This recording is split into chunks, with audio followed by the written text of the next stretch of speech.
سڵاتان لەبێ و ئەم کاتتان باش بینەرانی کەناڵی هیوا خۆشحاڵم لە بەرنامە یان پێشکەشکردنی بابەتێکی تایبەت پێتان دەگەینەوە. لەم ماوەی کە لەگەڵتان دەبم ئەم جارە بە شێوازێکی جیاواسر یان لە شێوەی سیمینارێکی ئۆنلاین یان گفتوگۆیەک لەگەڵتان دەبین کە دواتر من ئامادەم لە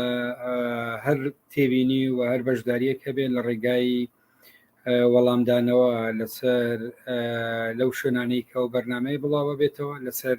پێیزەکانی سوسیال میدیا و یوتیوب و هەروەها شوێنەکانی تر. لەم بەرنمەیە یان لەم سیمینارەدا گفتوگۆ لەبارەی بابەتێکەوە ئەەکەین کە لە ماوەی ڕابردوو لە ڕاستیە بە زنجیرەیەک وتار لەبارەیەوە نووسیم بە پێویستم زانی کام جارە بە شێوازی سیمیناریش پێشکەش بکرێ بە تایبەتی ڕەنگە کەسانێکە بێ کە زیاتر بیانەوێ ڕێگای گوێگرتنەوە یان لە ڕێگای بەرنامەوە مهتەمن بە متابعەکردنی بابەتە گرنگەکان. قسەکردنی عنوانی بابەتەکەمان بریتی دەبێ بریتە لە سەردەمی نامۆبوونی مرۆڤ. لە جیهانی ئەمڕۆماندا نامۆبوون الاختراب alienation یعنی ئەمە بابەتێکە لە ڕاستیە ئەم بابەتێکی تازە واروە ئەم بابەتێکی کۆنیشە.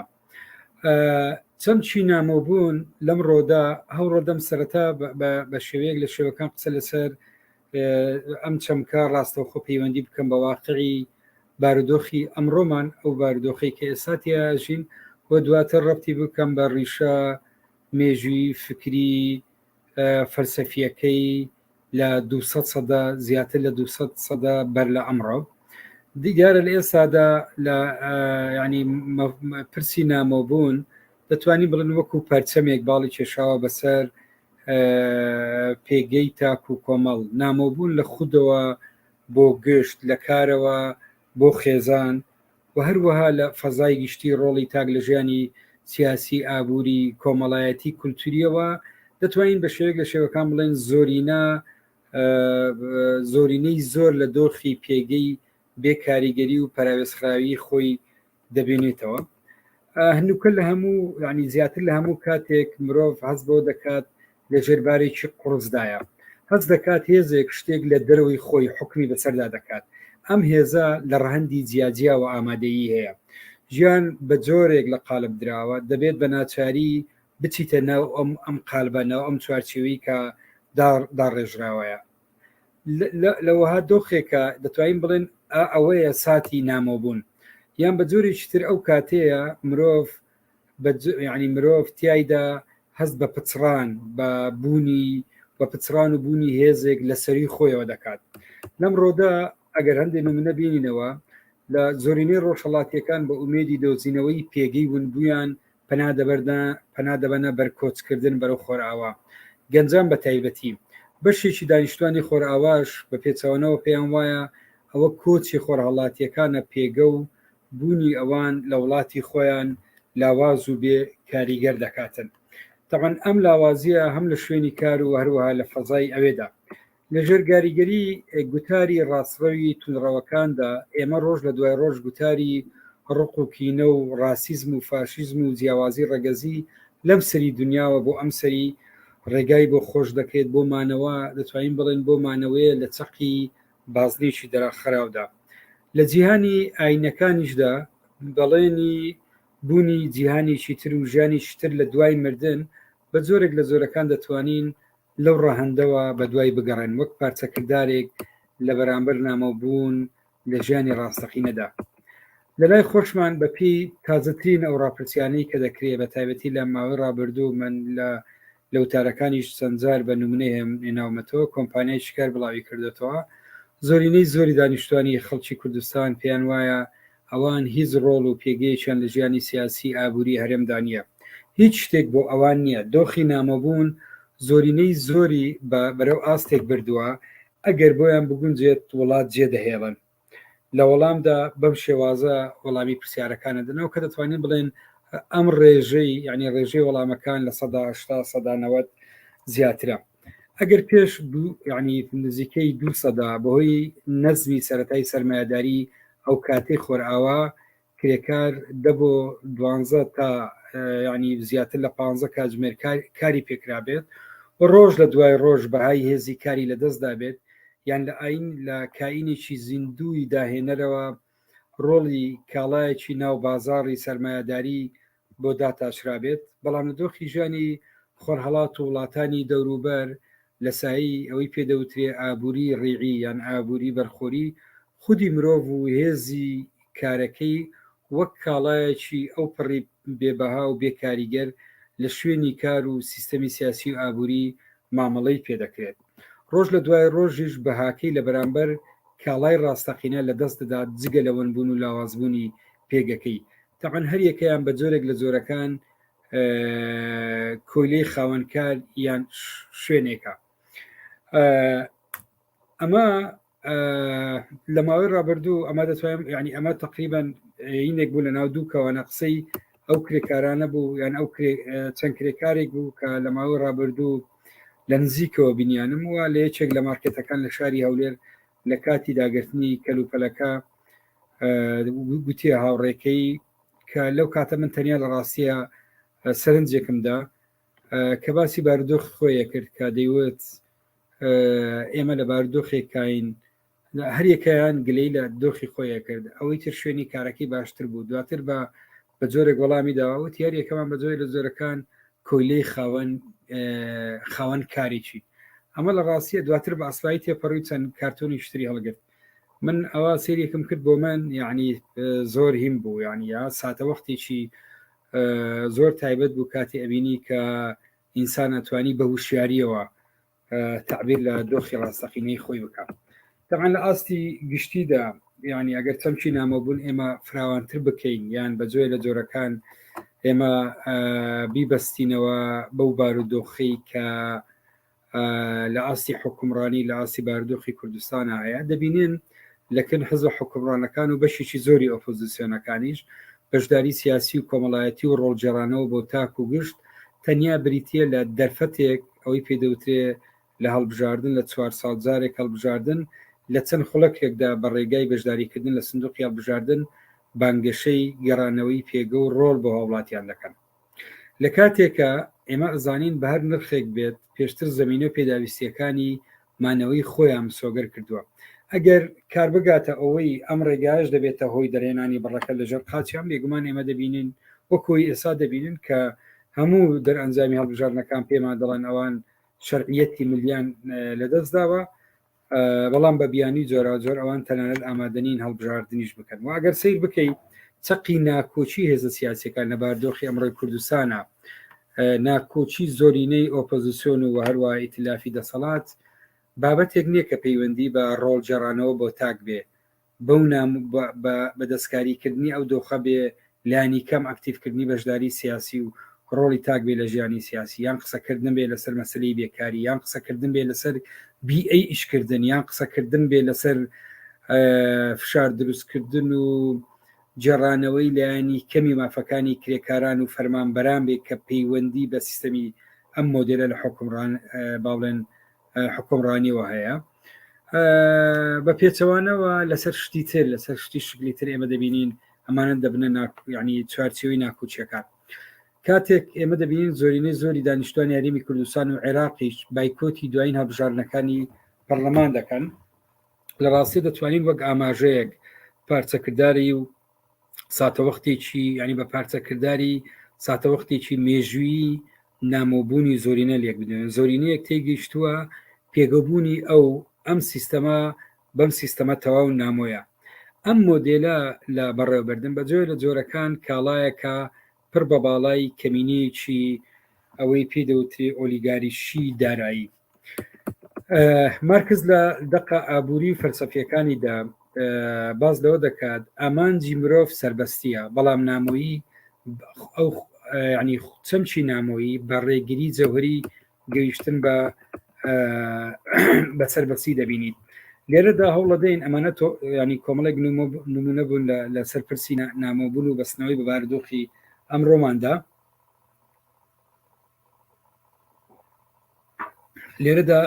زیاتر دەچینە چوارچێوە فکری و سیاسەکەی و بە تایبەتی لە ناو بیرمەندان کە گرنگیان بەو بابەتە داوە بۆ ئەوەی لە ڕاستیە تێبگەین لە جەوهری مەسەلەکە.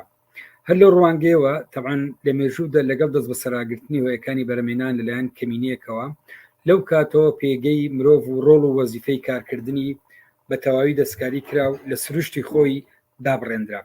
کارکردن لە بری ئەوەی بۆ ژیان بێت بەشێک بێت لە چالاکی ئارەزوومەندانە و کاری داهێنەرانی مرۆڤ، تەواوی ژیان دەبێتە کارکردنی زۆرە ملێ و لە پێناو کارکردن بچووک دەکرێتەوە. لەو کاتەوە یعنی لەو کاتەوە مرۆڤ سەربەستی لە دەستەدا و تووشی نامۆیی دەبێت. لێرەدا پرسەکە کۆتایی نایەت کاتێک خودی کارکردن دەگۆڕێت بۆ کاڵا. ئێمە ئەزانین لە ڕاستیە با بڵێن لە سیستەمی سەرمایه‌داری خودی مرۆڤیش کاتێ ئەم سیستەمە نامۆیە بە ژیان و خودی مرۆڤ دەبێ بە کاڵا. هێزی مرۆڤ بە تایبەتی کاتێ ئەگەر بگەڕێنەوە بۆ کتێبی سەرمایی مارکس بەڕوونی لە بەشی یەکەم و بەشی دووەم باز لەو پرساکە کە چۆن مرۆڤ لە سیستەمی سەرمایه‌داریە دەبێتە کاڵا و ئەم کاڵایە لە ڕاستیە ئەو ناوی لێدەنێ کاڵاکەی تر ناو لێدەنێ کاڵای ڕاستەقینە کە کاڵایە کە تەنانەت کۆمەڵێک مواسەفاتی ئەم کاڵای باسەکە کە من دواتر لە درێژەی ئەم باسە باسیەکەم. ئەو پێ وایە کە تەنیا لێرەدا ینی پرسەکە کۆتایی نایە کاڵایەکە بەشێکی بچووکی بۆ بەرەمێنانەوەی هێزی بەرەمێنانی کاڵای برنەڕەتی بەکاردێت، بەشە گەورەکەشی بۆ بەرەمێنانی زێدەبایی بەکاردێنرێت. هەر لە دەستنووسەکانی ساڵی 1940دا لە ڕستەیەکی با بڵێن سەرنجڕاکێشدا دەڵێتن جیهانی مرۆڤەکان هەژارتر دەبێت لەگەڵ دەوڵەمەندتر بوونی دنیای شتەکان لەناو دووکەوانە. تەمان ئەمە گرێدراوە بە نابوونبوونی مرۆڤ لە کار و بەرهەمی کارەکەی. کاتێک کار و بەرهەمی کار لە پێناو کرێکار نابێت یان بە جۆری شتر لە پێناو مرۆڤایەتی نابێت، لەو کاتەوە پچڕان و دابڕانی کرێکار لە ژینگەی کارەکەی دێتەکایەوە. لە سەرەتای دەتوانین بڵێن بگەڕێنەوە بۆ سەرەتای سەدەی 19دا چەمچی نامۆبوون وەکو چەمکێکی فەلسەفی بەکارهاتۆ، دواتر ڕۆچۆتە ناو زانستە کۆمەڵایەتیەکان سەرەڕای سەرهەڵدانی تێگەیشتنی و توێری جیاواز لەبارەیەوە، بەڵام دوای نزیکەی 2 سەدا هەنوو کە ناتوانین نکۆڵی لە لاوازی تا ئاستی نەمانی ئێمە پێگە و ڕۆڵی تاک بکەین لە سایی ئەم سیستەمەدا. تەعاان لە شوێنی کارەوە بۆ بەشداری سیاسی لە خێزانەوە بۆ ناو بەشێکی زۆری ڕەشاوەکانی کۆمەلگای مەدەنی لە ناو پارتە سیاسەکانەوە بۆ هەڵبژاردنە دۆرا و دۆرەکان لە خودی مرۆڤ لە خۆیدا لە پەیوەندیەکانی مرۆڤ تەنانەت بە ژینگەدا هەموو ئەوانە دەتوانین گرێدراون بە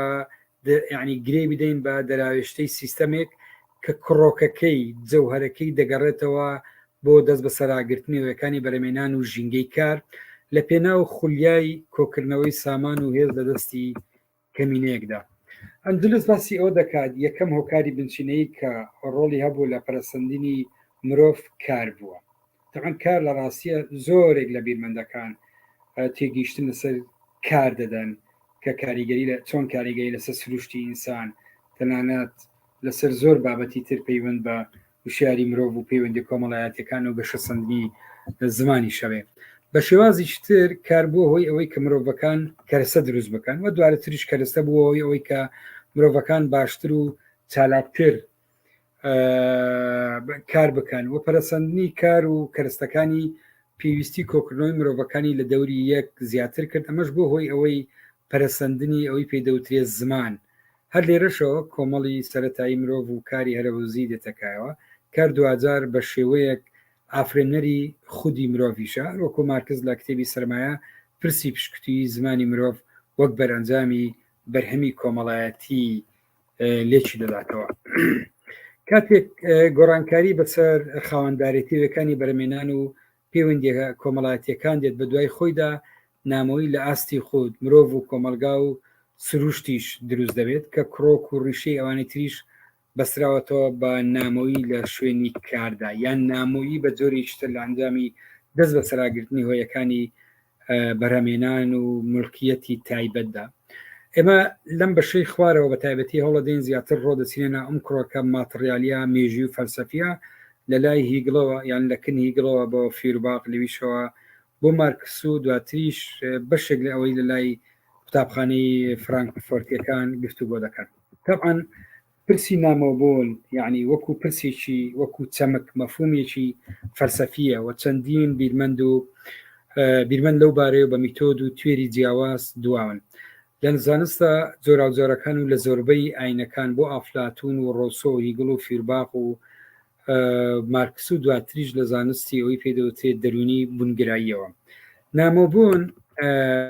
کای دەرچوونی مرۆڤە لە خودی خۆیدا یان ون بوون و لە ڕاستی تا ئێستا ئەو تێگیشتنە کوردی یانە ئەوەی کە اختراب یان ئەلینیشن کە تەرجمەی نامۆبوون کراوە بەشێک لە شارەزان پێیان وایە کە نامۆبوون مستەڵەحێکی دقیق نییە بۆ اختراب یان بۆ ئەلینیشن. نامۆبوون لە خۆت بەواتە نامۆبوونی چالاکی یان نەبوونی دەرئەنجامی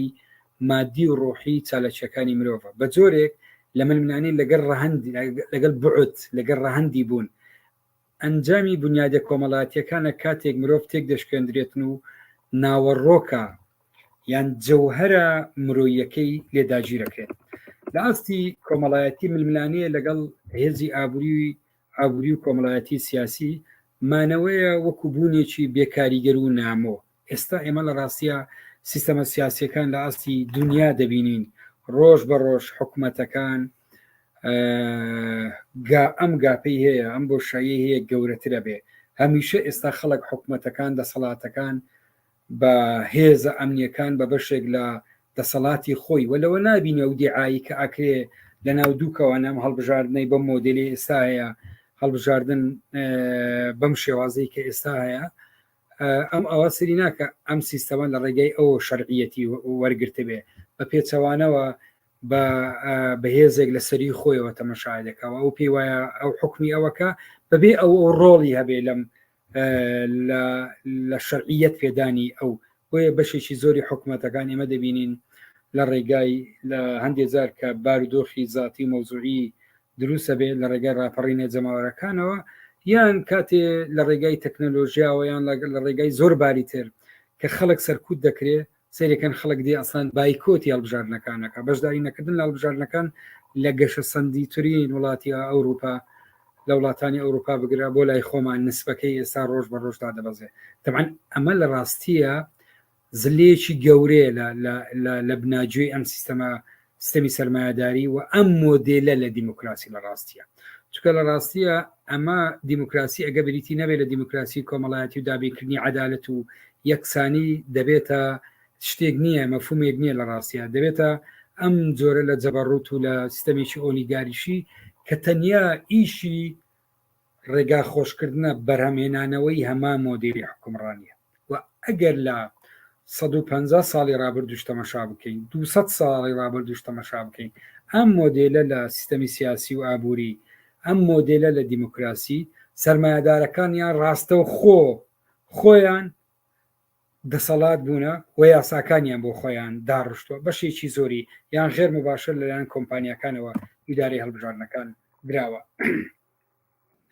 طبعاً ونبوون لەو جیانەی تێدا دەژین جۆریشی ترە لە نامۆبوون کە بۆیە مرۆڤ تێک دەشکێندرێت لە جیهانی واقعیدا بۆ ئەمەش پەنا دەباتە بەر جیهانی خەیاڵی و ڕۆحی ساتەوەختی چی مێژویە مرۆڤ توانای درکردنی واقعی نییە بۆ ئەوەی گردون بەخاتە ژێڕەکەیفی هۆشی خۆی پشت لە واقع دەکات لە بری بیرکردنەوە لە گۆڕینی لەو ڕێگای پەنا دەباتە بەردیدێکی میتافیزیکی لەبارەی بعدی وجودیەوە ڕەهەندی بوون و دیادە ئاسمانی و زەمینیەکان بە پێچەوانەشەوە لەکن ئاینەکانی مەسیحی و یەهودی جۆرێکە لە توانەوە لە پەیوەندی نێوان مرۆڤ و خوددا لە لای فیلسوفەکانی بەتابەتی ئەوەی پێدەوتێ حرەکەی ڕۆشنگەری بزوتنەوەی ڕۆشنگری ئەمە پرسێک بۆ جێگای بایەق بۆ تەنانەت لە ناو بنەماکانی گرێبەستی عەقدی ئیجتیماعی جانجاک ڕۆسۆش. ئێمە لە ڕاستیە ناتوانین لە تێزی با بڵێن مارکس دەبارەی نامۆیی تێبگەین ئەگەر لە نامۆبوون لە لای هیگڵەوە تێنەگەین زۆرینەی با بڵێن زۆرینەی توێژەران هیگڵ بە یەکەمین کەسدا ئەنێن کە لە ڕوانگەیەکی فەلسەفی و بە شێوەیەکی ورد و مەبەزدار چەمچی نامۆبوونی بەکارێناوە بە تایبەتی لە کتێبی فینۆمینۆلۆژی ڕۆح کە بەم دوایە پێم وایە دکتۆر محەممەد کەماڵ وەریجێڕاوەتەوە سەر زمانی کوردی لەگەڵ ئەوەی ئێمە لە ڕاستی ڕۆژێک لە ڕۆژان بە تایبەتی ئەوەی بەم دوایە کە ئاڵتۆسێر پشتڕاستی کردەوە کە مارکس هیگڵی نەبووە بەڵام مارکس دیالکتیکی هیگلی لە لای مارکس ئەوی پێ دەوترێ سەرۆ خوارە مەقسەیەکی زۆر با بڵێن شایع زۆر بربڵاوە سەرۆ خوار لەسەر سەردانرا بوو بۆیە ئەوەی ڕاگەیاند کە ئەم دیالکتیکەی هیگڵ دەبێت ڕاست بکرێتەوە و خستێ سەر پێیەکانی ئەمە لە ڕاستی بابەتێکە ینی بابەتێکی زۆر تایبەتەوە جێگای گفتوگۆیی ئێمە نابێتەوە کە مارکس چۆن ئەمە دەخاتە سەرپێیەکانی و مارکس لە ڕاستیە لە چۆر ڕوویەکەوە سوودی گەورەی لەم دیالکتیکەی هیگڵ وەرگرتووە بەڵام بە جۆرێکی تر تێگەشتنی مارکس لە نامۆی پەیوەندی بە بنەڕەتی ئەگەر بگەڕێنەوە بە مەفهومی اختراپ پەیوەندی بە بنەڕەتی میتافیزیکی هیگڵەوەیە لە کتێبی مارکس وەکو فەیلسوفی دکتۆر محەممەد کەمال لەبارەی نامۆبوونەوە دەڵێت پەیوەندیەکە دوو لایەنەیە ڕەتدانەوەی ڕاوەکردنی هیگڵە بۆ نامۆیی یەکەم مارکس نامۆیی بۆ بنەمایەکی میتافیزیکی ناگەڕێنێتەوە وەکو هیگڵ دوام هەموو جۆرە جیابوونەوەیەکی مەوزوع لە زات بابەت لە خۆ بە نامۆبوون پێناسا ناکات ئەگەر بگەڕێنەوە بۆ دەستنووسە ئابووری و فەلسەفیەکانی مارکس لە ساڵی 1940 کە لە پاریس دوای مردنی بڵاو دەکرێتەوە لا ئایدۆلۆژیایی و هەروەها ئەڵمانی لە 1945 بڵاو بووەوە و هەروە دەبینین باخی مارکس بۆ نامۆبوون دەگەڕێتەوە بۆ سەرەتاکانی بیرکردنەوەی فەلسەفی و دروستبوونی گەشەسەندنی بنەماکانی فکری و فەلسەفی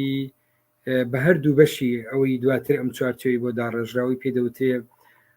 المادیە تاریخی و المادیە جەدەلیە ماتریالیزمی مێژووی و ماتریالیزمی دیالکتیکی لەوێدا واتایەکی نوێ بۆ نامۆبوون و تایبەتمەندیەکانی سەرمایه‌داری و مەفهومی کۆمۆنیزم شی دەکاتەوە لەگەر بەرهەمەکانی تری وەک فەلسەفەی مافی هیگڵ و سەرمایە دواتر دەستنووسەکانی پاریس تەمان دەبێتە سەرەتا و ناوەڕۆکی پرۆژە پڕ بایاخ و گرنگەکەی ئەویش بە ناوی کتێبی سەرمایە ڕەخنە لە ئابووری سیاسی و هەروە هەتا دوای بەرهەمەکانی تریدا لەوێدا بە جەوهری ڕەخنی مارکس لە هیگڵ و تێگیشتنی لەبارەی فیرباغ و جیاوازەکانی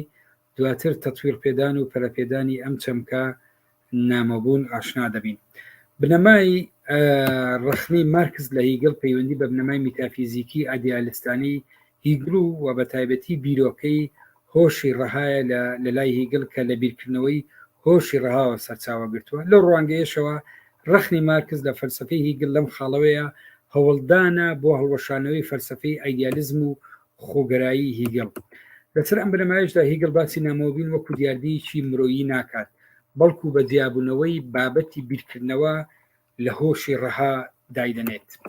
وەک هیگڵ لە فینۆمینۆلۆژی هۆشدا باسی دەکات چێژوەرگرتن لە بابەتەکان کاتیە و بەردەوام نامێنێتەوە کاتیبوونی چێژوەرگرتنەکە وابەستەیە بە بەبوونی بابەتی ئارۆزەکە ینی غەریزەکە یان ئارەزوەکە بۆ نمونە مرۆڤ کاتێکە توێنی دەبێت ئارەزووی بۆ ئاو خواردنەوە دەزولێت پەرداخێک ئەو دەخواتەوە توێنێتی دەشکێت ئەو ساتە چێژ لە ئاو خواردنەکە وەردەگرێت و پەرداخە ینی ئاوەکە دەبێت بە بەشێک لە بوونی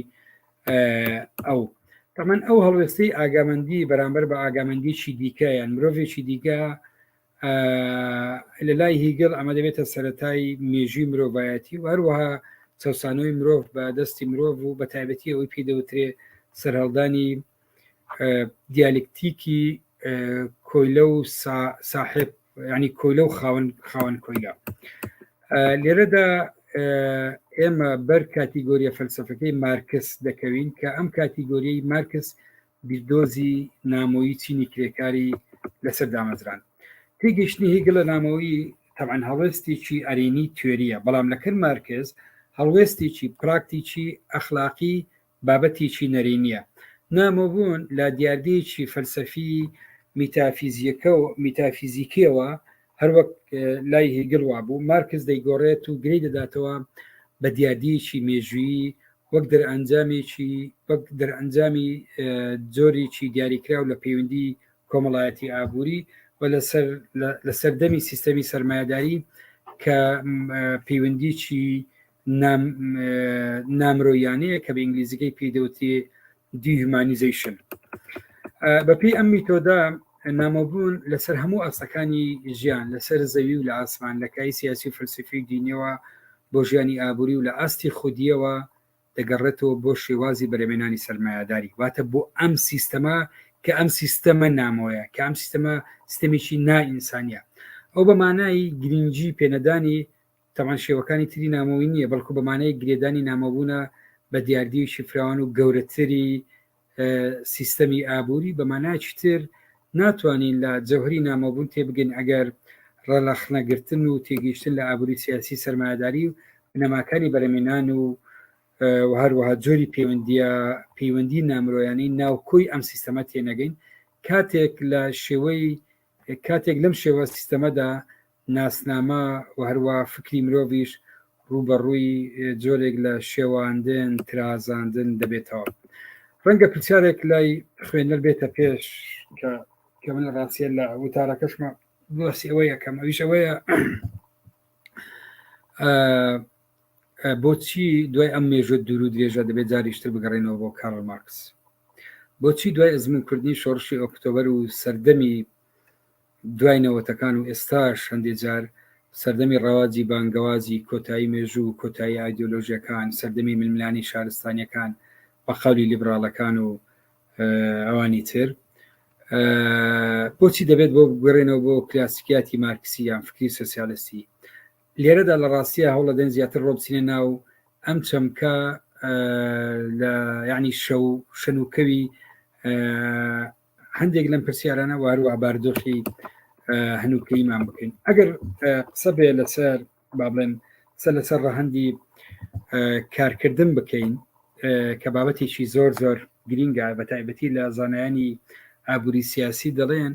کار سەرچاوەی زادەی هەموو سامانەکانە لەگەڵ سروشکە ماتریال و مادە و بەرەمێنانی سامان دابین دەکات بەڵام لەوە زیاتر مردێکی بنەڕەت و یەکەمە بۆ ژیانی هەموو مرۆڤایەتی تا ئاستی ئەوەی بەمانایەک لەمانەکان کار ئافرێنەری مرۆڤە لە خوددا لە دەستنووس ئابووری فەلسەفیەکانی 1940دا جاریشتر چەمشی نامەبوون دەڵێ نامۆی شتێکی تر نییە جگە لە پرۆسیەکی کۆمەڵایەتی دۆخێکی دەرونی کە بەهۆکاری هەستکردێکی شاراوە بە کەمی و دابڕاندێتە ئەنجام تاعاً دۆخی دەرونی نەبەمانە ئۆبێکتڤەکەی ینی نەبەمانە سۆبێکتڤەکەی کە ئەمە دا ببڕێ لە دۆخی ئۆبێکتڤە ئەوەی پێیدەودرێ علاقی نێوان با بڵێن خود و بابەت کە ئەمە ینی هەموو ئەمە ناکە ینی بڵێن دەتوانین بۆ ئاسانکاری بە مشکلە باسی بکەین ئابووری سیاسی سەرمایه‌داری وەک شت ینی وەکو شت ینی شتومەک وەکو شت کاری ئەبستراکت دەبینی لەلای ئەو تەمان کار کاڵایە و دەبێت نرخی کارکردن وەکو کاڵایەک داببەزێت و مامەڵەی پێ بکرێت بچێتە بازاڕی سەرمایه‌داریەوە لە ڕاهەندی مرۆیی داببڕێندرێ و ڕۆژانە با بڵێن مەرجی تر بە پێی ئەو عەرز و تەڵەبەی کە دێتە پێش بەسەر کرێکار و بەسەر هێز و بازوەکەی با بڵێن دەسەپێندرێ و لە ڕاستیە کە یعنی چۆن کاڵا ئازادە لە سیستەمی ئێستای بێت پێدەوترێ گلۆبالیزیشن یان بەجیهانی بوون ڕاستە یعنی وەکوی چۆن کاڵا ئازادە لەبەری سیستەمەکە بۆ کاڵایە بەرام خودی مرۆڤ ئازاد نییە چ کاتێک ئازادە بۆ بەڕێنی سروولەکان ئەو وەختی وەکو کرێکارێک کۆمپانیەکان قازانجی لێ بکەن ئەم کاتە ئازادە بکوی لە کوێسە لە کوردستان دەبینین هەر کەسێک گەڵەسێتەوە چەند کرێکارێک دەبینی لە ماڵەکان وەکو کۆیلی من ڕاستی لە وتارەکانی پێشوو ناومێنەوە کۆیلایەتی تازە وەکو کۆیلێکی تازە پاسەپۆرتیانی وەردەگیرێ چۆنی بیانێ مامەڵەیان لەگەڵ دەکەن بەتاخۆ لە کوردستانیش لە ڕووی یاساییشەوەی تاری قانونیش وەزعی کرێکارانی هاتوو تەنزیم نەکراوە وە کرێکار لەوە دۆخێکە بە هیچ جۆرێک ئازادیە لە شوێنی کارەکەی فرۆشتنی هێزی کارەکەی سەرمایە هەمیشە ئازادە لە بەکارهێنانی کرێکار هەمیشە ناچار بە فرۆشتنی هێزی کارەکەی بەهای کاری کرێکار تاقەن چرکە بە چرکە لە هەڵبەزین و دابەزینە و ئەگەر نەی فرۆشێت یەکێکتر لە مواسەفاتەکانی ئەوەیە لە ناوەچێت واتە تۆ ئەگەر ئێستا هێزی کارەکەت نەفرۆشتێ کەڵەکە ناکرێ وەکو سەرمایی ڕاستەقینە بەڵکو یعنی ئەم کاتە لە دەستە چێ ناتوانین چی بۆ بەدەست بینی ئەگەر دیقەت بدەینە پێگەی مرۆڤ و کاڵا و بەراوردێکی بکەین لە سەردەمی بەجیهانی بووندا تەعاان ئەوە وەکو پێشتر باسە کرد هەموو سنوورەکان لە بەردەم کاڵە ئاواڵا ئەکرێ بەڵام لە بەردەم مرۆڤ بە پێچوانە ڕۆژ لە ڕۆژ ئێستا دەبینین تەلبەند دەکرێت تەنیا کاتێک ئەو تەڵمەندە نامینێت کە مرۆڤ پێگەی با بڵێن وەکو کرێکارێک دێ هێزەکەی بفرۆشتێ هەروەها بەمانایشتر پرۆسی بەجیانی بوون گەشەکردنی سەرمایه‌داری تۆڕەکانی تەکنیک و تەکنۆلۆژیا گەشەیەکە بۆ گەشەپێدانی کاڵا نەک گەشەپێدانی مرۆڤ و خزمەتکردن بە مرۆڤایەتی لێرەدا پێگەی بەرەمێنەر کرێکار کە زۆرینەی کۆمەلگا پێگەێنێت پێگەی مرۆیی لە دەست دەدات کاتێک زەوری سیستەمەکە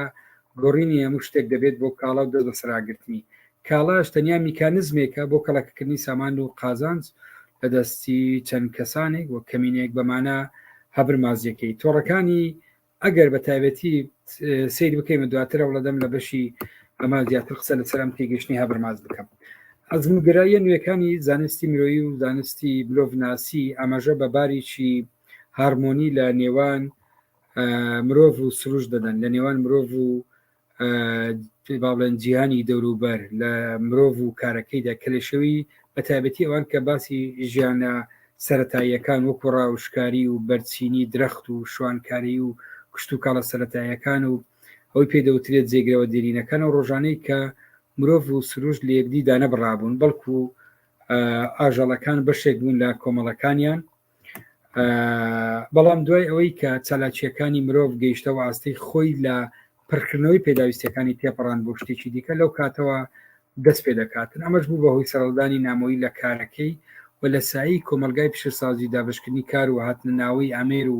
ماشێنەکان بۆ ناو کار و زاڵبوون بەسەر کار و بەرەمدا واتە ئیتر مرۆڤ بەتەنیا خۆی خاوەنی کار و چالاکیەکانی نەما بە جۆرێک لە جۆرەکان کە مرۆڤ تەنیا لە بەرهەم و سوودەکانی بەرهەمەکەیدا نەبڕا بەڵکو لە گشت پرۆسی بەرهمێنانەکەی خۆی دابڕە و کوێرانە بوو بە پارچەیەکی ژێردەستی سیستەمە گەورەکە و بزوتنەوەکەی بەم جۆرە هەموو هێزی مادی و ڕوحیەکەی پەک دەکەوێت هەردیسان لە دەقا ئابووری فەلسەفیەکانی مارکس تێگەیشتن لە زەوری نامۆبوون کورد ناکرێتەوە لە ئاستی ڕەهەندی ئابووری مجەڕەد ڕاست یعنی بەو دیدە ئێمە سێری ناکەین بەڵکو ئەمە گرێدراوە بە مانە فەلسەفیەکەی نامۆبوونی بەرەمێنە لە بەرهەمەکەی وابەستەی بە چالاکی ژیانی بەرەمهێنەر و ئازادیەکانیەوە و ئەمەش وەکو خاڵی گەویشتن بە جەوهەر لە نێو پرۆسی کارکردندا ئەمەش لە دۆخی ناچاری و بە زۆری خزاندنی بەرەمێنەرە بۆ کارکردنێک کە پێشوەختە بەرەمەکەی داگیر کراوە دەست بە سەراگرتن و ونکردنی خودت ئەوەی پێدەوتێ بکەر سۆبێکتە بەپێی تێگەیشتنی مارکس جارێکی تر چەندین زۆری نامۆبوون باسەکە یان دروست دەمێ ئەمە بە کورتی باسی ئەمە دەکەم نامۆبوونی هەوڵەدەم لە ینی کورتی کەمەوە تێگەیشتنەکە لە ڕاستی ئەمە بابەتێکە ڕەنگە پێویستی بە چەند ئەڵقەیەکی تر بێ بەڵام لە هەموو حاڵەتێک ئەمە تەنیا دەواازەیەکان بابەتێ من لە ڕاستیە دەواازەیەکە بۆ جاریشتر بۆ گەڕانەوە بۆ پرسێکی واگرنگ بۆی ئێمە لە ڕاستیە بتوانین ئەم شتانی کە ڕۆژانە ڕوئەدا بۆ سیاست و کاری ڕۆژانە گرێ بدێنە بمانە فکری و فەلسەفیەکەی بەداخەوە کە زۆر جار لە ڕێگای ئەلامی تازە و ڕاگەاندنەکان هەر ڕۆژانە با بڵێن ڕۆژانە ڕووداومان بۆ دروستەکرێ و دواتر ئەو ڕاگەاندانی کە بە پارەی خەڵک بەڕێوە دەچێت هۆشیاری ئێمەش داگیرەکەن بە دوای ئەوە بچین کە کام سەرکردەی کە خۆیان و ئەوان بەشێکن لە سیستەما ئەم چیوت ئەوەی تر چیوت و ناکۆچەکانیان چین کە 2000 خودی ناوکۆچەکانیشان کە ئێمە پێسەرقاڵەکەن بۆ مانەوەی سیستەمەکەیە و بۆ مانەوەی جەوهەری بارودۆخەکە وەکو خۆی و تەنیا ئەگەر گۆڕانکاریش بگرێت لە فیگەرەکان گۆڕانکاریکردنە لە ئاستی شکلیات و هیچ لە جۆرەکە ناگۆڕی و کاتی خۆی کە ئەم کابینەیە ئاڵ و گۆڕی کرا لە مابینی خزمەکان من وتم گۆڕینی فیگەرەکان هیچ لە دۆخەکە ناگۆڕی و ئەو کاتە ماشێنێکی گەورەی یعلامی دروست ببوو کە پێیانوا بۆ حکوومەتی تەکنۆقرات دروست هەبێ بەداخۆ هەندێک لە بەناوی هەندێک خەڵک نەهێنم هەندێک لە خەڵکیش ینی قسەیە کرد پێی وا بوو حکومی ناوێنێ نابوو حکومی تەکنۆقرات و گەڕانەوە و چاکسازی و نازانم کۆمەڵی بابەتی تر کێمە دەبینین ئەمە چ دۆخێکە لە ڕاستی ئەگەر ئێمە لەم دۆخە زۆر دقیق نەبین ئەمەی لە ناو وەکەوەی ئێمە لە ناو ڕووباری چین ئەوەی پێدەوتێ سۆڵ ناوەکەی ئەمەی کە بەهێز و بازووی خۆت تۆ ئەگەر بەلەمەکە بۆ کەنارێک نەبیت لە ڕاستیە شەپۆڵەکانی دەریا هەر جاری بۆ کەنارێکمان نەبن شەپۆڵەکان ئەمڕۆ لە ڕاستیە و ڕاگەیان با بڵێن گەورانن و ئەو سۆسیال میدیایە کە ئاراستە کراوە ئەم ڕاگەاندنە ئایدۆلۆژیان لە کاتێکە ئەوان خۆیان باز لە نەمانی ئایدۆلۆژیان نەمانی حزب و تەحزوو بەکان بەڵام بنەماکانی خۆیان هەر ئەوانە مەبەستیانەوەیە کاوان بۆ ئەوەی بەرامبەرەکەیان دروست نەبێ هەر ساحەکە بۆ خۆیان تەخت بێ بۆیە نامەبوونی مرۆڤ لە بەرهەمی ئەوەی کە بێمە سەر بابەتەکە مارکز باسی جۆرەکانی نامەبوونەکە نامەبوونی مرۆڤ لە بەرهەمی کاری خۆی یان نامەبوونی بەرەمێنەر لە بەرهەمەکەی نامەبوون لە بەرهەمی لە بەرەمهێنان و نامەبوون لە جۆری بوونی لە نەوعیەتی وجودی لە سروشتی کۆمەڵاتی خۆی و نامەبوون لە هاوکارانی خۆی نامەبوونی بەرەمهێنەر لە جەوهری خۆی ئەمە لە ڕاستی ئەگەر بە کورتی ئەگەشتیانی شتێکی باسکەمەگەنە هەر جۆرێک لەم نامەبوونانە دەتوانین ئێمە ینی بە کاتێکی زۆر قسەی لەسەر بکەین ئەم دابەشبوونە جۆرەکانی نامەبوون دەوان لە چێلگەی سەرمایه‌داری پەیوەندیدارە بە کۆمەلگای چینایەتیەوە واتە بە جیهانی مجتەمەعی تەبەقیەوە ڕیشەی ئەم کۆمەلگای لەسەر خاوەندارێتی تایبەتی دروست بوو دێتەکایەوە لەم سیستەمەدا کاتێک بەرەمێنەر خاوەنی ڕاستەقینەی بەرهەمەکەی نییە و لە دەروی دەسەڵاتی ئەو بەرهەمەکەی داگیر کراوە داگیر دەکرێت نامەبوون لەدایک دەبێت وەک ڕەتدانەوەی سربەستیەکەی جەوەری نامەبوون داگیرکردن و دەست بە سەراگرتنی سربەستی مرۆڤ یعنی ئەگە تۆ نمونەی کرێکارێک بێنینەوە دەبینین کە ئەم هەموو ئەو داهێنانانەی دەیکا هەموو ئەو بەرەمهێنانەی دەیکا هەموو ئەو بنیاتنانانەی کە دیکە دواتر ئەو خاوەنی نییە بەڵکو ئەو شتێک دروستەکە دواتر سێبەرەکەی هەیمەنەکەی و هیچی بۆ ئەو نییە بەڵکو لە سیستەمی سەرمایه‌داری یان خاوەنداریتی تایبەت کە جەوهری سیستەمی سەرمایه‌داری لەوە دروست بووە ئەو تووشی نامەوەی دەبێت تەوان لەو چرکە ساتەوەیە نامەبوونی بەرەمێنەر لە بەرهەمەکەی وە خودی خۆشی دێتەوەکایەوە کاتێک بوونی داگیر دەکرێت لەلایەن خاونەوەیەکانی بەرەمێنە و دوادەر خاوەندارێتی لە خودی کرێکارەکەش بەمانە ینی گشتەکەی دەکات ئەویش وەکو ئامێری و میکانیزمێک و بڕێکی ناو کارگە و مانیفاکتۆ بوونی داگیر دەکرێت و سەربەسی لێ دەسەندرێتەوە و جەوهری مرۆوی سروشتی کارکردنی بە تەواوی دەگۆڕێت لێرەدا مارکس لە ڕوانگەی مرۆڤ دۆستی ڕەتدانەوەی خاوەندارێتی تایبەتی لە کۆمەلگای سەرمایه‌داری ڕەت دەکاتەوە وەکو چارەسەرێکیش پێشکەشی کۆمەلگای مرۆڤایەتیەکات ئەمەش بە واتای گەڕانەوەی بەرهەمە بۆ خاوەنی ڕاستەقینەی خۆی لە دۆخێکدا کارکردن لەبری ناچاری دەگەڕێتەوە بۆ دۆخی کاری سربەستی و لە پێناو کاری داهێنەرانە و بەرژەوەندی گشتی چونکە لە دیدی مارکس مرۆڤ لە دۆخی کارکردنە تەنها بیر لە خۆی ناکاتەوە ئەو بیر لە کۆمەڵەکەشی دەکاتەوە مرۆڤ هەر لە ڕێگای کارکردنەوەیە کاریگەری بەسەر سروشت و هەروە علاقاتی اجتماعی بەجێ لە جۆرەکان دیاریەکاتن چەند ساڵێک دوای دقا ئابووری فەلسەفیەکانی کە مارکس با بڵێن لەو سەردەمە لە ڕاستیەوەی لە سەردەمی سۆڤیەت دواتر دابەشیان کرد ئەم دابەشکردنە دابشکرا ناوێن لێنە مارکسی لا و مارکسی پیر کاوان زیاتر تەعاملیان لەگە مارکسی پیرە کرد چەند ساڵێک دوای دەقابووری فەلسەفەکەی مارکس و ئەنجلس لە کۆتایی ساڵی 1847 لە مانیفێستی پارتی کۆمەنیستدا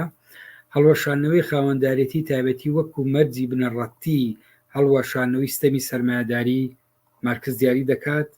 ئەمە لە ڕاستیە لە پێناو کۆمەلگای مرۆڤایەتی کۆمەلگایەک چیتر مرۆڤ بە خودی خۆی بەرهەموو زۆرەکەی نامۆ نەبێت ئەوەشی ناونا کۆمەنیزم لێرەدا ڕخنەی مارکس لە سیستەمەکە و تەرەحکردنی کۆمەنیزم سۆسیالیزم هیچێک ئەم مەفهومانە پیرۆز و مقدس نین لە ڕاستیە وەکو حەزبەکانیشان مقدس نین ئەو هەموو ئەوانەی بە میکانزمێکدانا بە ژینگەیەکدانا وەکو ئەوەی بەشێکی زۆر لە بیرمەندان و ئەو خوێندنەوانەی کە ئێستا ئەکرێ باز لە جەوهری مارکس دەکەن وەکو فەیلسوفێکی مرۆڤ دۆست هیومانی تێگەشتی مارکس لەبارەی نامەبوون لە چوارچێوی یاسای گشتی میتۆدی ئەوەی پێدەوتری واقعی ماتریالیزمی دیالکتیکی و مێژوویە بەشێکە لە سەرخان و ڕنگدانەوەی ستەمی ئابووری پەیوەندیەکانی بەرەمێنان و شێوازی بەرەمێنانە تەبەن کە باسی سیستەمی ئابووری دەکەین بەمانەی ئەوە نییە بە شێوازێکی ئەوەی پێدەوترێ دیدێکی با بڵێن میکانیکی بڕوانینە پەیوەندیەکە لەم سیاقەدا کە باسی هێزەکان و پەیوەندیەکانی بەرەمێنان دەکەین دەبێت لەو دیدەوە هەوڵی تێگەشتنی بدەین و گرێ بدەینەوە بە زوێندێتی ژیان واتە لە ڕوانگەیەکی ئۆرگانیکی و دیالکتیکی تێگەیشتنی مارکس بۆ مێژووە پرۆسی گۆڕانکاری و ماتریالیزمی دیالکتیک و تایبەتمەندی هەموو ئەوانە لە ڕاستی تایبەتمەندی خۆی هەیە لەگەڵ کۆی فەیلسوفا تەنانەت ئەو فەیلسوفانی پیان دەوترا من باز لە فەیلسوفەکانی ئایدیالیستەکان باز لەگەڵ فەیلسوفا ماتریالیستە کلاسیکانیش لە ڕاستیە ئێمە هەروەک دکتۆر محەممەد کەمال لە توێژنەوەکەیدا لێشە لە خاڵەکانی باسی ئەوە دەکا کە مارکس لەسەر هۆکارە ئابوووریەکان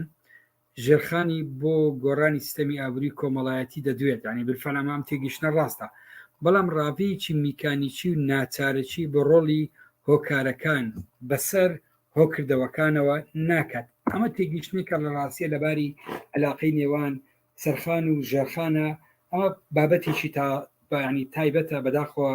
لە ماوەی ڕابردوو زۆر جار ینی بەهەڵا هەندێشت دەوتراوە و زۆر بە دیدێکی میکانیشی سەری ئەم تێگەیشتنە دەکرا و ئەمەشیان لە ڕاستیە تووشی هەڵەی گەورەی دەکردین سەبەر بەرەو کۆتایی ئەڕۆین بۆ تێگەیشتن لە ڕاستیە لەم ڕۆوە لە دەبێ لە زۆر لایەنەوە بگەڕێنەوە بۆ پێگەی مرۆڤ و هەوڵە تیۆری و پراکتیکەکانی مارکس بۆ گۆڕینی مێژوو کە لەم باڵێن نووسینە جێگای نابێتەوە پرسیارێک دروستە بێت دۆخی ژیانی ئەم ڕۆمان دەتوانین لە دەروی هەڵومەرجی لە دایکبوونی نامۆبوون لی تێبگەین وەک لە دەستنووسەکانی پاریس باسی دەکات مرۆڤ کائینێکی کۆمەڵایەتی زیندوی هۆشیار و داهێنەر و خاوەن عەقڵە هەر ئەمەش خاڵی جیاکردنەوەیەتی لە ئاژەڵ لەم ساتە وەختی ئێستاماندا زۆرینەی زۆرمان ناچار کراوین بەکارکردنە لای یەکێکی تر و بەبێ ئەوەی هیچ ڕۆڵ و دەسەڵاتێکمان بەسەر ژینگەی کارکردن و ئەو کارەدا هەبێت لە ڕاستیە یعنی ئێمە زۆر پێویستان بە عملیکردنە یعنی ئێمە ئەم تێگەیشتانە لە ژیانی خۆمان تەمەشا بکەین و زۆر لە ڕاستیە یعنی ئەگەر بمانەیە بەڕوونی ئێمە زۆر بە وزوحی ئەبینین مووقعی ئێمە لە چ دۆخێکایە هەموو ئەو کەسانی کە ناچار کراون لە پێناو پەیداکردنی پارە وەکو پێدەوتێ پاروێنانێک بە ماڵ مناڵەکانیان هەموو سەربەستەکانی خۆیان لەدەستداوە بەس لە بۆی بژین ئەمە دۆخەکەی ئەوەی پێدەوتێ لە سایم سیستەمەیە کارکردن بۆ ژیان نابێ بەڵکو کۆی ژیان دەگۆڕێ کۆی ژیان بۆ کارکردن نەبێ با پرسیارێکی تر بکەین ئێمە کۆی کاتەکانی ژیانمان چۆن دابش دەکەین یعنی ئێمە لە ڕاستی دەبینین چەندی بۆ کارێکی زۆرەملیانەی ناچارانەیە چەندیشی بۆ تحقیقکردنی غایە شخصیەکان ئەو هیوایەتانەی هەمانە دوجار لەم سیستەمەدا تەنیا ئێمە لە ڕاستیە کەمێک کاتمان بۆ ماوەتەوە ئەگەر لەوێ بتوانین خۆمانی تێدا ببینەوە ئەویش لە دوای کارکردنە لەم پراوێزەشدا یعنی لەو هەمشی کارکردنە پرسیارێک ڕوبەڕوومان دەبێتەوەیش ئەوەیە تا چەند دەتوانین ئەوە بکەین کە خۆمان دەمانێت یان بە جۆریشتر لە فەزای دەرەوەی کارکردنیشدا ئێمە لە ڕێگای تۆڕەکانی تەکنیش و تەکنۆلۆژیای تازە و گەیاندن بە خولیاکانی سیستەمەوە گرێ نەدراونێتەوە سربەستیمان داگیر یان کۆنتترۆل نەکراوە ئەمە پرسیارێکە لە ڕاستیە پێویستی بە گفتوگۆ و تێگەیشتنی زۆرە لێرەدا بۆ گەڕانەوە بۆ لای قوتابخانەی فرانکفورتیەکە لە ناویشیاندا هێربرت مارکۆزە لە کتێبی مرۆڤی تاکڕاهند کە بەم دوایە هاوڕێیان ناجی و کارزان وەریانوانیش وەریان جێڕە کە پێشتر ڕاستیە تەنیا بە عەرەبی هەبوو لە زۆر لایەنەوە ئاشنامان دەکەن بە کۆمەلگای پیشەسازی هاوچەرخ و مەیلی تۆتالیتاریات لە سیستەمی سەرمایه‌داریدا مارکۆزە لە کتێبەکەیدا باسیەوە دەکات سیستەمی سەرمایه‌داری لە ڕێگەی تەکنیکەوە مرۆڤێکی تاگرهاند و کەسێکی ناچارکرا و لەژێر هەلمێنی ئەمە ئامێردا بەرهەم دێنێت دوزار ئەگەرەکانی گۆڕانکاری بە هەموو عەقلانەتێک لە ڕێگەی بە هەموو جۆرە عەقلانەتێک لە ڕێگەی تەکنۆلۆژیا هاوچەرخەوە لەناو دەباتن و عەقڵ کورد دەکرێتەوە بۆ سازشکردن و سەرکوتکردن و چەپاندنی تاکەکان بۆ ژێر هەیمەنەی سیستەمی باڵادەست واتە لە سایی گەشەکردنی سیستەمی سەرمایه‌داریدا مرۆڤ نەک تەنیا ڕوبەڕی نامەبوون و لە دەستدانی سەربەستی و ئازادیەکانی دەبێتەوە بەڵکو وا دەکات تاکەکان لە فرەیی لە پرۆلاریزمی با بڵێن لە فرە ڕەهەندی بکەون کۆمەلگا بە شێوەیەک تۆتالیتار دەبێت مرۆڤ هەست بە دۆخی تاگرهاندیش نەکات سەپاندن و داگیرکردنی بەرهەم و خۆت پێدەوترێت سۆبێکتیش جۆرێکە لە ڕێگەی تەکنیک و سیستەم و یاساکان بە شێوەیەکی نەرم و لەسەرخۆ کۆمەلگای مرۆڤایەتی لە قالبێکی دیاریکراو دەدێت وەک جۆرێک لە کۆلایەتی تازە بەو دیدەی مارکۆزە دەکرێت مرۆڤی تاگران مرۆڤێکی ئەندێجار دیموکرات و لیبرال و لیبرال و هەتا دوایی بێت بەڵام ناتوانێت مرۆڤێکی سربەست و ئازاد بێت لێرەدا دەتوانین پرسی لە دەستدانی سربەستی گرێ بدەینەوە بۆ نابوونەوەی مارکسیلا و پێش نزیکەی لە ڕاستیە 200 لە پێوەست بە ڕۆڵی کار و ژینگەی کار بە منافەلسەفەکەی دەستنیشان دەکات داوان ئەم دیدەی مارکۆزە لە ڕاستیە لەلای من ئەم دیدە نییە کە بەمانای ئەوە بێ ئیتر ئەمە کۆتایی مێژوو کۆمەلگای مرۆڤایەتی هۆشیار نابێتەوە چنی کرێ کار کاریگەری نەماوە و ئەم سیستەمە یعنی من پێم وانە مارکۆزەش لە ڕاستیە بەم دیدە ئەم قەزیە ببینێ هەرچەندە ئەو هەندێک جار ئەم علاقی نێوان سیستەمی تەکنۆلۆژیای تازە لەگەڵ واقعی مەوزوعی یعنی ئیشکالەتی تێدایە بەڵام لە ڕاستیە ئەو دێ قسە لەسەر خوێندنەوەی ئێستاکە خۆ بێگومان ئەگەر کاتێ مارکس کە نیوەی تەمەنی زیاتر لە 3 ساڵی تەمەنی بۆ توێشینەوە لە کۆمەلگای سەرمایه‌داری لە کتێبی سەرمایە سەرفەکە ئێستا ئەگەر ئێمە ئەگەر سری کتێبەکەی زۆر تێگەشتنی ترش لە ڕاستی بۆ ئەم بابەتانە ئێستا دروست بووە و خوێندنەوە و توێژینەوە لە چێڵگەی سەرمایه‌داری بەردەوامەواتە کۆمەلگای سەرمایه‌داری باقیە ئەمە پێویستی بە خۆماندووکردن و توێژینەوەی بەردەوام لە ڕاستیە توێگەیشتنی بەردەوام هەیە نەگەوە بمانایی ئێمە کە تەنیا لە ناو دێڕەکانە ئێمە بتوانین تەفسیلی واقعی ئێستا بکەین لە کاتێکە هەموو هەوڵی ئەم سیستەمە بەرەمێنانی مرۆڤێکی دەستەمە و جێڕایاڵ و چەپێنراوە یعنی بە پێی تێگەیشتنی کتێبەکەی مارکۆزە و بەشێکە ئەمە بەشێکە لە هەوڵی قوتابخانەی فرانکفورتیەکان لە چوارچێوی بنیادنانی عقلی ئەوەی پێدەوترێ ڕەخنەیی لەبری عقلی ئەمرازگرایی وەکو دەرئەنجامی سیستەمی سەرمایه‌داری تەوان لەو ڕوانگەیەوەیە ئەگەر هەڵومەرجی ئەمڕۆی کوردستان بە نمونەوە بگرین دەتوانین لە زۆر لایەنەوە هەوڵی تێگەیشتی بدەین لەلایەک لە دۆخی نامەبوون کە لە سەرەتا باسمان کرد لەلایەکی تر لە هەوڵی دروستکردنی مرۆڤێکی تا سەرێسخان پراگماتیکی و دەستەمە و تاگڕاهاند وەکەوەی ئیتر سەردەمی کۆتایی مێژوو کۆتایی گۆڕانکاری و سەردەمی مەنجی بێت یعنی وەکۆی هەندێک لە خەڵک لە ڕاستیە لە ڕێگەی ئەعلامەکان و ڕۆژانە ینی تەرویزی بۆ دەکەم بە جۆرێک جگە لە ڕەچەتەکانی لیبراڵەتی نوێ لە ئاسی سیاسی کۆمەڵایەتی تا ئاستی مۆدیلەکانی ژیانی ڕۆژانە توانای بینین و ئەوی پێدەوترێت پراکتیکەکردنی هیچ شتێکی تریان نییە ئێمە لە ڕاستیە داگەیشتنە کۆتایی بابەتەکە زیاتر لە 50 دقا لەسەر ئەم چەمکە قسەمان کرد ئەم بابەتە لە ڕاستیە لای من ئەمە وەکو سەردێڕێکە بۆ گفتوگۆکردن پێویستی بە گفتوگۆی زیاترە پێویستی بە تێگەیشتنی زیاترەوە ئەمە وەکو سیمینارێکی ئۆنلاینی لێدێ من ئامادەم دواتر تێگەیشتنی زیاتر لە ڕاستی لەم بارەیەوە دەکترێت گفتوگۆ بکەین و هەر تێگەیشتێک دواتر هەر بە هاوڕێک بینەرێک دەوێ گفتوگۆی ئەم پرسە بکاتن دەکرێت کۆمنتەکانی خۆی لە سوسیال میدیا بنووسێتن